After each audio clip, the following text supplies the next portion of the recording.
നമ്മൾ ആരെയും നമ്മൾ കുറ്റം പറയാൻ പോകണ്ട. ആരെയും നിങ്ങൾ കുറ്റം പറയണ്ട. ഏത് സയ്യിദാണെങ്കിലും ഏത് ആലിമാണെങ്കിലും നിങ്ങൾ തെറി വിളിക്കരുത്. നിങ്ങൾ തെറി വിളിക്കാൻ പാടില്ല. ആ തെറി വിളിച്ചാൽ അൽ ഉലമാഉ വറസത്തുൽ അംബിയാ, ആലിമീങ്ങൾ അമ്പിയാക്കന്മാർ അവരുടെ അനന്തരമാണ്. അമ്പിയാക്കന്മാർ വേദനിക്കും. മുത്തുനബിന്റെ പേരമക്കളാണ് മുത്തുനബി നമ്മൾ തങ്ങന്മാരെന്ന് വിളിക്കുന്നത്.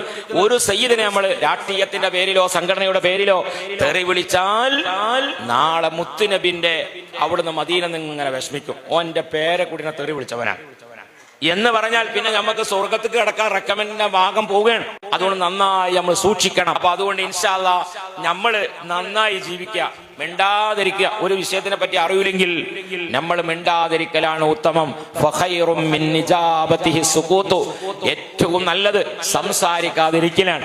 അതുകൊണ്ട് ഒരാളെ പറ്റിയും കുറ്റം പറഞ്ഞ് നമ്മൾ അമലുകളൊന്നും അങ്ങോട്ട് കൊടുക്കാതെ നല്ലവരായി നമ്മൾ ജീവിക്കുക. അതാണ് ബഹുമാനപ്പെട്ട മുഹയ്യദ്ദീൻ ശൈഖ് തങ്ങളും ബഹുമാനപ്പെട്ട റിഫായി ശൈഖ് തങ്ങളും ഒക്കെ ഈ സമൂഹത്തിന് കാണിച്ചു കൊടുത്ത വലിയ മാതൃക.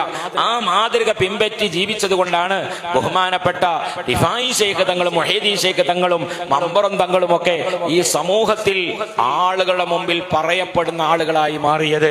അതുകൊണ്ട് നന്മ ചെയ്യാൻ അല്ലാഹു നമുക്ക് തൗഫീഖ് നൽകട്ടെ.